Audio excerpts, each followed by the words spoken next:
Hello, good morning. Durga Pal ma'am की class में आप सबका स्वागत है। गुड मॉर्निंग बच्चों, welcome back to Durga Pal ma'am's class. आज की क्लास में हम पढ़ रहे हैं क्लास 1 सारंगी से 12th चैप्टर फूली रोटी। सारे इनू मीनू चीना मीना डिका सब आ चुके हैं ना क्लास में। फटाफट से अपनी अटेंडेंस लगाओ। कैसे लगानी है अटेंडेंस, भूल गए? लाइक का बटन दबा करके आपकी अटेंडेंस मेरे पास पहुंच जाएगी। चलिए शुरू करते हैं। फूली रोटी। फूली रोटी में ये बहुत ही खूबसूरत सा एक चित्र हमें दिखा रखा है, जिसमें जमाल की माँ रसोई में खाना बना रही थी। जमाल माँ को देख रहा था। जमाल का मित्र जय बर्तनों के साथ खेल रहा था। इस चित्र में साफ है ये जमाल की माता जी हैं जो खाना बना रही हैं, और ये है जमाल जो अपनी माँ को खाना बनाते हुए देख रहा है, और ये है जमाल का मित्र जय जो बर्तनों के साथ खेल रहा है। तो ये तीनों एक रसोई में बैठे हैं, जिसमें जमाल की माँ अंगीठी पे खाना बना रही है। देखो रोटी पका रही है, रोटी बेल रही है माँ, और जमाल बड़े ध्यान से देख रहा है कि उसकी माँ रोटी कैसे बेल रही हैं। माँ रोटी बना रही थी। जमाल भी रोटी बनाना चाहता था। उसने माँ से आटा मांगा। माँ ने उसे छोटी सी लोई दे दी। लोई क्या होता है? लोई का अर्थ है आटे का गोला, जिससे को बेल करके रोटी बनाई जाती है। देखिए इस चित्र में ये जमाल हैं और अपनी माँ से क्या मांग रहे हैं कि माँ मुझे भी रोटी बेलनी है आपके जैसे। तो माँ देखो एक छोटी सी लोई यानी आटे का गोला जमाल को दे रही है कि ठीक है लो तुम भी बेल लो रोटी। अब जमाल रोटी बेलने लगे। देखो क्या लिखा है, जमाल रोटी बेलने लगा। उसने रोटी पर सूखा आटा लगाया। जो लोई माँ ने उसे दी थी, जमाल ने उस पर सूखा आटा लगाया। क्या होता है सूखा आटा लगाने से? रोटी आसानी से बेली जाती है, वो चिपकती नहीं है। जमाल से रोटी गोल नहीं बन रही थी। देखो चित्र में साफ साफ दिखाई दे रहा है ना कि उसकी रोटी किस शेप में आ रही है, ऐसे ऐसे ऐसे इस शेप में आ रही है। गोल रोटी नहीं बन रही है। रोटी गोल करने के लिए जय ने जमाल को कटोरी दी। अब देखो ये मित्र है ना जय, तो क्या दे जमाल को क्या दे रहा है? एक कटोरी की लो, इस कटोरी से रोटी के ऊपर कटोरी रखो और रोटी को काट दो तो वो गोल आ जाएगी। जमाल ने कटोरी रोटी पर रखकर घुमा दी।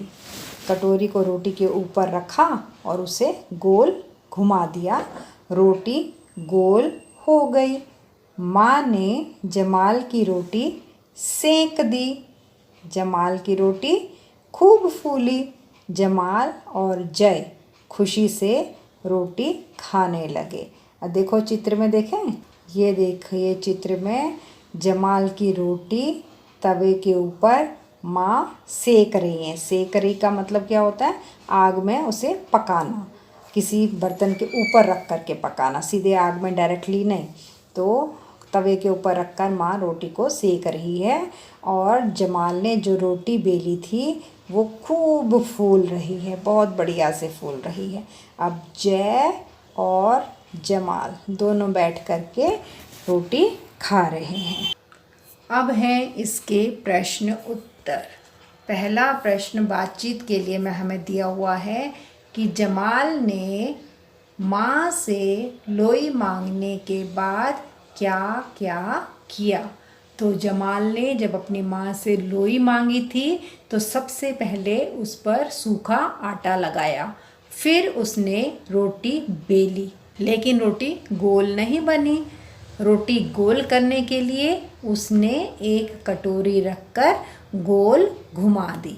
रोटी गोल बन गई और उसने वो रोटी अपनी माँ को दे दी। जमाल ने माँ से लोई मांगने के बाद क्या क्या किया। जमाल ने लोई पर सूखा आटा लगाया, फिर उसने रोटी बेली, परंतु रोटी गोल ना बनी। रोटी गोल करने के लिए उसने कटोरी रखकर घुमाई। रोटी गोल बन गई और माँ ने उसे सेक दिया। दूसरा प्रश्न है, आप रोटी को गोल बनाने के लिए क्या करेंगे? अगर आप रोटी बना रहे हैं और आपकी रोटी भी गोल नहीं बन रही है मम्मा की तरह, तो फिर आप क्या करेंगे? तो अगर मैं रोटी बना रहा हूँ या बना रही हूँ तो मैं भी उसे गोल करने के लिए या तो कटोरी या किसी डिब्बे का ढक्कन लेकर के घुमा दूंगा और रोटी गोल हो जाएगी। आप रोटी को गोल बनाने के लिए क्या करेंगे? कटोरी या किसी गोल बर्तन से रोटी को गोल बनाएंगे। अगला प्रश्न है, फूली रोटी की जगह पर यदि ये कहानी आपको फूली पूरी के लिए बतानी हो तो आप कैसे बताएंगे? छोटे समूह में चर्चा कीजिए और अपनी कक्षा में सुनाइए। फूली रोटी की जगह यदि ये कहानी मुझे फूली पूरी के लिए बतानी हो तो मैं कहूँगी, जमाल की माँ रसोई में पूरी बना रही थी। जमाल ने भी पूरी बनाने के लिए माँ से लोई मांगी। माँ ने उसे छोटी सी लोई दी। उसने बेलन से बेलकर पूरी माँ को दे दी। जमाल की पूरी गोल थी क्योंकि पूरी छोटी होती है, इसलिए वो गोल हो गई और माँ ने पूरी कढ़ाई में डाल दी। पूरी फूल कर गोल हो गई। फिर जमाल और जय ने बैठकर पूरी खाई। फूली रोटी की जगह पर यदि यह कहानी आपको फूली पूरी के लिए बतानी हो तो आप कैसे बताएंगे? छोटे समूह में चर्चा कीजिए और अपनी कक्षा में सुनाइए। जमाल की माँ रसोई में पूरी बना रही थी। जमाल ने भी पूरी बनाने के लिए माँ से लोई ली। उसने बेलन से बेलकर पूरी माँ को दी और माँ ने पूरी कढ़ाई में डाल दी। पूरी फूलकर गोल हो गई। आगे दिया है आनंदमयी कविता। शिक्षक की सहायता से कविता गाने और पढ़ने का आनंद लीजिए। रोटी अगर गोल ना बने, रोटी अगर गोल न बने, बन जाए कहीं का नक्शा। नक्शे को फिर कैसे तपाऊं, नक्शे को फिर कैसे पकाऊं। तो फिर इसका क्या करूं, गोल बना लूं पृथ्वी जैसी, या उस देश को डाक से भेजूं, बन गया है जहां का नक्शा। किसने लिखी है ये आनंदमयी कविता? मनोज कुमार झा ने। बच्चे यहाँ पर रोटी बना रहे हैं लेकिन उनकी रोटी गोल नहीं बन रही है माँ जैसी, टेढ़ी मेढ़ी बन रही है। ऐसा लगता है कि कभी नेपाल का नक्शा बन रहा है और कभी अफ्रीका का नक्शा बन रहा है। तो बच्चे पढ़ते हैं कविता। रोटी अगर गोल न बने, बन जाए कहीं का नक्शा। नक्शे को फिर कैसे तपाऊं, नक्शे को फिर कैसे पकाऊं। तो फिर इसका क्या करूं, गोल बना लूं पृथ्वी जैसी, या उस देश को डाक से भेजूं, बन गया है जहां का नक्शा। आनंदमयी कविता को पढ़ने के बाद बच्चों हम पहुंच गए हैं यहाँ पर जहाँ लिखा हुआ है पढ़िए और मिलाइए। प्रश्नों और उनके उत्तरों को रेखा खींचकर जोड़िए। तो यहाँ पर हैं प्रश्न और यहाँ पर दिए हुए हैं उत्तर। हमें इन्हें मिलाना है एक रेखा खींचकर। रोटी कैसी बनी? रोटी तो गोल ही बनी थी ना, कटोरी से चाय काटी लेकिन गोल बन गई थी। जय ने जमाल को क्या दिया? जय ने जमाल को कटोरी दी। माँ ने जमाल को क्या दिया? माँ ने तो भाई रोटी बनाने के लिए लोई दी थी। रोटी किसने सेकी? रोटी सेकी तो माँ ने थी, जमाल ने सिर्फ बेली थी। आगे है बच्चों एक पहेली जिसका नाम है बंद रहेगा। घर के बाहर जब जाते हैं लटकाते दरवाजे पर, अगर नहीं खोलें हम इसको बंद रहेगा पूरा घर। क्या है ये? देख रहे हैं ना आप सभी, क्या है ये? ताला। तो इस पहेली का उत्तर है ताला। दूसरी पहेली है हम पढ़ते हैं, मेरे बस्ते के भीतर है और मेज पर धरी हुई, हम पढ़ते हैं तुम पढ़ते हो तस्वीरों से भरी हुई। क्या होती है वो? बस्ता नहीं, बस्ते के अंदर जो रखा जाता है वो है ये। तो क्या है वो? क्या लिखा मैंने बच्चों? किताब।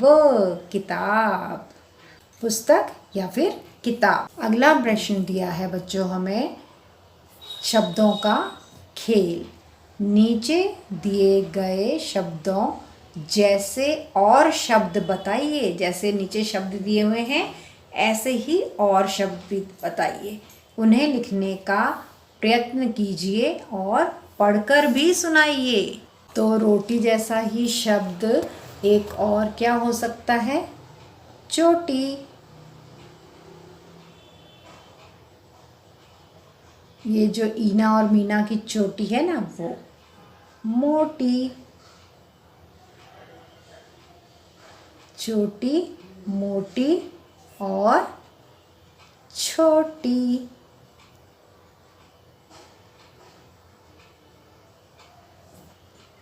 अब है फूली। फूली के साथ इससे मिलता जुलता शब्द क्या हो सकता है? मूली।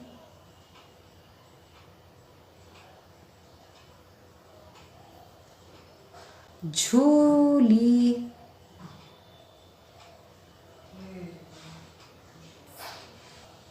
और सूली।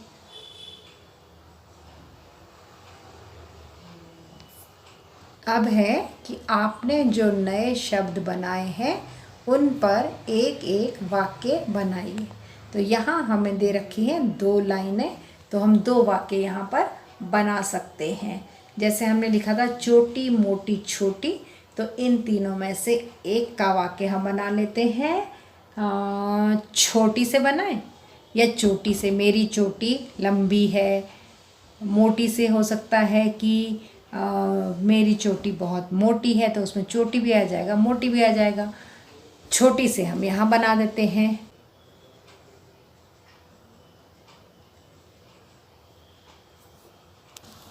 मेरी छोटी बहन का नाम रीना है। अब दूसरी लाइन में हम मूली झूली और सूली में से एक वाक्य बनाते हैं। मुझे मूली खाना पसंद है। मुझे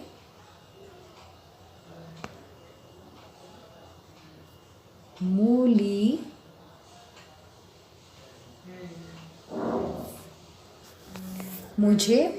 खाना अच्छा लगता है।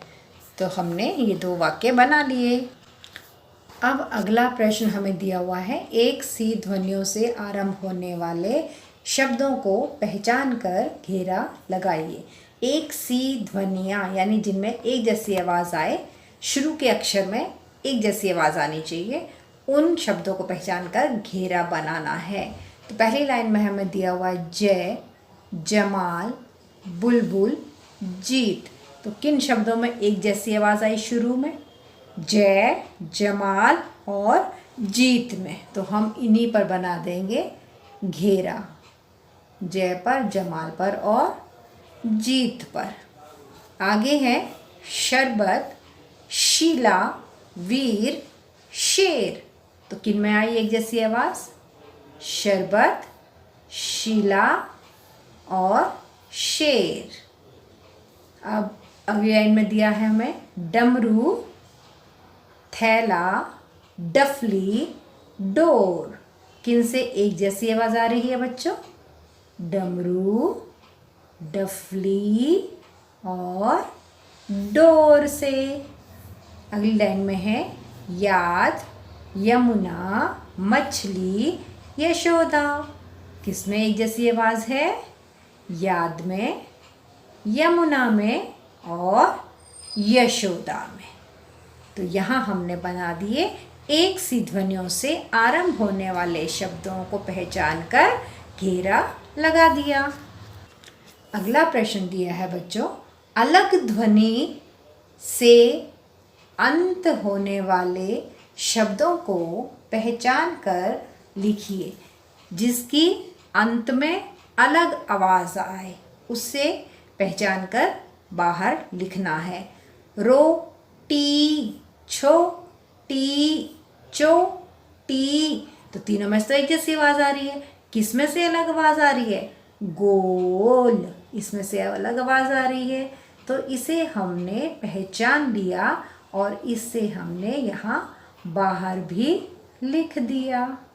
अगली लाइन में है जय, लय, भय और सांप। जय, लय, भय में तो एक जैसी आवाज आ रही है अंत में यो की, लेकिन सांप में वैसी आवाज नहीं आ रही। तो हम सांप को यहाँ पर लिख देते हैं क्योंकि ये मियाँ अलग हैं कुछ। अगला प्रश्न है बच्चों, इस कहानी में जय और जमाल हैं, ऐसे और नाम बताइए जिसमें जो अक्षर हो, शुरू में हो कि आखिर में हो, ये तो इन्होंने नहीं कहा। तो इस कहानी में जय और जमाल यानी जौ से शुरू होने वाले हमें और बच्चों के नाम बताने हैं। और नाम है जौ से शुरू होने वाले ज, ल, ज, जलज, ज, ए, श, जयेश, और ज, तिन, जतिन। अगला प्रश्न है बच्चों, झटपट कहिए, जल्दी से बोलिए, क्या बोलना है? कच्चा पापड़, पक्का पापड़। चलिए बोलिए मेरे साथ, 5 बार बोलेंगे हम। कच्चा पापड़, पक्का पापड़, कच्चा पापड़, पक्का पापड़, कच्चा पापड़, पक्का पापड़, कच्चा पापड़, पक्का पापड़, कच्चा पापड़, पक्का पापड़। बोल दिया। दूसरा, भालू को आलू भाया, भाया भालू को आलू, भालू को आलू भाया, भाया भालू को आलू, भालू को आलू भाया, भाया भालू को आलू, भालू को आलू भाया, भाया भालू को आलू, भालू को आलू भाया, भाया भालू को आलू, भालू को आलू भाया, भाया भालू को आलू, भालू को आलू भाया, भाया भालू को आलू, भालू को आलू भाया, भाया भालू को आलू, भालू को आलू भाया, भाया भालू को आलू, भालू को आलू भाया, भाया भालू को आलू। अगला प्रश्न है बच्चों, झ, ख, ण और बड़ा ऊ की पहचान कीजिए और अक्षर लिखिए। देखिए इस चित्र में हमें दिया हुआ है ये झूला, इसमें कौन सा अक्षर आएगा? झ। झूला में झ से शुरू होता है, तो ये अक्षर हमें लिखना है। ये क्या है? सामने दिखा रखा है झोपड़ी, तो इसमें भी कौन सा अक्षर आएगा? झ से झोपड़ी लिखेंगे और खिलौने का हम ख लिख देंगे। सिर्फ एक अक्षर लिखने के लिए हमें बोला है और हम इन्हें यहाँ ऐसे लिख सकते हैं। अगले चित्र में हमें दिखा रखा है पेड़, तो पेड़ का अणा हम ऐसे लिखेंगे। और ये है ऊंट, ऊंट में होता है बड़ा ऊ, जो ऐसे लिखा जाता है, तो हमने लिख दिया ऊंट, ऊ से ऊंट। आगे दिया है बच्चों हमें कि दिए गए अक्षरों को खोजिए और घेरा लगाइए। तो सबसे पहले हमें क्या दिया हुआ है? प। नीचे जो दिए हैं 2 बॉक्स, इनमें से हमें प को खोजना है जो बिल्कुल ऐसा लिखा हुआ होगा प। तो कहाँ है? एक तो है ये प और एक है ये प। झ को खोजिए, ये रहा झ से झंडा और यहाँ पर है झ से झंडा। अणा को खोजिए, अणा खाली और अणा खाली। ये बिल्कुल ड के जैसा दिखता है, लेकिन इसमें बिंदी होती है और ड में बिंदी नहीं होती है। अब बड़ा ऊ खोजना है हमें। इसमें है यहाँ पर बड़ा ऊ और यहाँ पर बड़ा ऊ। बड़े ऊ से ऊंट। आगे है कि आइए मिलकर बनाएं और मिलकर खाएं। शिक्षक एक एक कर नीचे दिए गए निर्देश देंगे, आप उन निर्देशों को ध्यान से सुनिए और बनाइए। क्या बनाने हैं आप? मुरमुरे, एक सेव नमकीन जो भी आपके घर में पड़ी हो, बारीक कटे हुए प्याज, टमाटर, मूंगफली, नमक आदि ले लीजिए और उन्हें क्या करना है, सबसे पहले अपने हाथ धो लीजिए। अब एक बड़ी सी कटोरी लीजिए, कटोरी में मुरमुरे डाल दीजिए, बारीक कटे हुए प्याज डालिए, टमाटर डालिए, मूंगफली डालिए, जो कुछ भी है आपके पास, प्याज, टमाटर, मूंगफली, किशमिश, सब आप उसमें डाल दीजिए। हल्का सा उसमें नमक मिला दीजिए। स्वाद से भरी हुई चाट तैयार है। अगर नींबू निचोड़ना चाहें तो वो भी निचोड़ सकते हैं। यहाँ है बच्चों चित्र और बातचीत। यहाँ हमें रसोई का चित्र दिखाया है। वैसे आप बच्चे अपने घर में रसोई देखते ही होंगे, क्योंकि मम्मी हमेशा रसोई में काम करती हैं और बच्चे हमेशा मम्मी के आसपास रहते हैं। फिर भी यहाँ पर हमें रसोई दिखा रखी है जिसमें बहुत सारी चीज़ें हैं जिनसे आपका परिचय करवाया जाएगा। पहला शब्द लिखा हुआ है रसोइया, यानी ये जो साहब यहाँ घूम रहे हैं ये हैं रसोइया। रसोइया का मतलब होता है जो रसोई में काम करेगा, यानी जो खाना पकाएगा। ये है करछी, यानी इस तरह के जो बर्तन होते हैं जिनसे हम खाना हिलाते हैं या सर्व करते हैं, पकाते हैं, उन्हें करछी कहते हैं। आगे है तलना। तेल में, बहुत सारे तेल में अगर कोई चीज़ डालकर पकाई जा रही है तो उसे तलना कहते हैं। और यहाँ पर बर्तन पड़े हैं जिनमें हम खाना पकाएंगे और खाएंगे। ये है लहसुन, जो कि किसी भी सब्जी में मसाला डालने के काम में आता है। मसाला बनाया जाता है लहसुन से, जो स्वास्थ्य के लिए बहुत अच्छा होता है। और ये है कद्दू, ये है कद्दू। ये कद्दू की सब्जी बनती है और पूरी के साथ इसे खाया जाता है। इसके बाद यहाँ पर हमें दे रखा है बैंगन। ये भी एक सब्जी है जिसका हम भरता बनाते हैं। और बैंगन के सिर पर देखो यहाँ पर ताज होता है, ताज, यानी बैंगन राजा हैं, बैंगन महाराज। और यहाँ पर है हरी सब्जी जिसे हम साग कहते हैं, जो मक्की की रोटी के साथ बहुत स्वाद लगता है। ये लिखा है कढ़ाई। कढ़ाई वो बर्तन है जिसमें हम कोई भी चीज़ तलते हैं। और ये हैं टमाटर, लाल लाल टमाटर महाराज, जो कि किसी भी सब्जी का स्वाद बढ़ा देते हैं। बच्चों यहाँ हमें दे रखा है त्योहार और मेले। जब भी कोई त्योहार आता है तो भारत देश में बहुत से मेले लगते हैं, जगह जगह पर उसके मेले लगाए जाते हैं, जिन मेलों का उद्देश्य होता है बच्चों को मनोरंजन देना और साथ ही साथ बच्चों को कुछ ऐसी चीज़ों के बारे में जानकारी देना जो अब खत्म होने वाली हैं, जिसके जगह पर कोई नई चीज़ आ चुकी है। तो पुरानी चीज़ों को इन मेलों में रखा जाता है जिससे बच्चों को उनके बारे में पता चलता है। यहाँ पर हैं, देखिए, जलेबी की दुकान लगी हुई है। जलेबी खाना मेले में बहुत पसंद किया जाता है, गर्मा गर्म जलेबी। यहाँ पर गुब्बारे हैं, बहुत सारे गुब्बारे हैं और मेले में गुब्बारे वाला ज़रूर होता है। छोटे बच्चे मेले से गुब्बारे खरीदना बहुत पसंद करते हैं। इसके बाद हैं एक टिक्की चाट वाले भैया, जहाँ से ये छोटी रिन्नी टिक्की चाट खा रही है।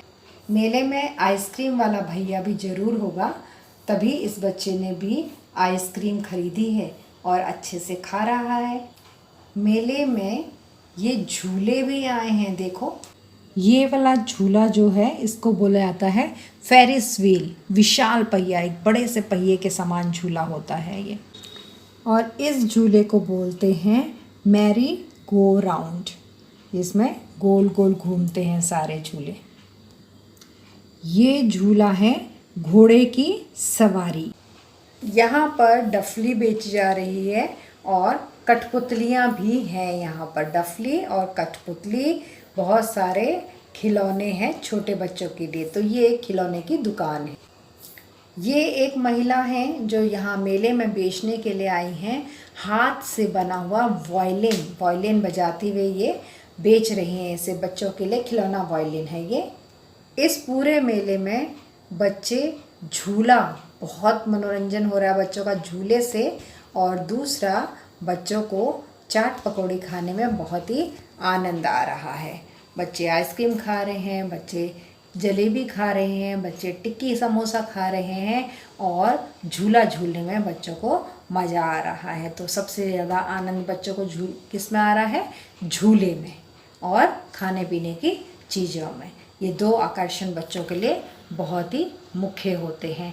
और मैं बताऊं कि मेरे शहर में दिवाली का मेला लगता है, नवरात्रि का मेला लगता है और उस मेले में भी ये सारी चीज़ें होती हैं। खिलौनों की दुकान होती है, बहुत सारे झूले होते हैं, खाने पीने के सामान की दुकान होती है और बहुत सारे कपड़े, सजावट का सामान जो होता है उसकी दुकानें भी होती हैं। और हम बहुत सारी चीज़ें वहाँ से ख़रीद कर लाते हैं और बहुत इन्जॉय करते हैं।